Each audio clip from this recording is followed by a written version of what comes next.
আয়াত ১১৮ ওয়ালাউ শাআ রাব্বুকা লাজআলান নাসা উম্মাতান ওয়াহিদাতান ওয়ালা ইয়াজালুনা মুখতালিফিনা। অনুবাদ: আর আপনার রব ইচ্ছে করলে সমস্ত মানুষকে এক জাতি করতে পারতেন, কিন্তু তারা পরস্পর মতবিরোধকারী রয়ে গেছে। তাফসীর: এর অর্থ, তারা তাদের ধর্মবিশ্বাসে বিভিন্ন মত ও পথে বিভক্ত হয়ে যাবে। তবে যাদেরকে আপনার প্রভু রহমত করেছেন তাদের ব্যাপারটি ভিন্ন। তারা হচ্ছেন রসুলের প্রকৃত অনুসারী, যারা রসুলের নির্দেশ অনুসারে দিনকে আঁকড়ে ধরেছিল। রসুল যা জানিয়েছেন সেটা অনুসারে তারা চলেছে।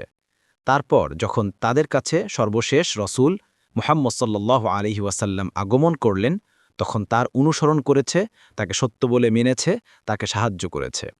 এভাবে তারা দুনিয়া ও আখিরাতে সফলতা লাভ করেছে, আর তারাই হচ্ছে মুক্তিপ্রাপ্ত দল।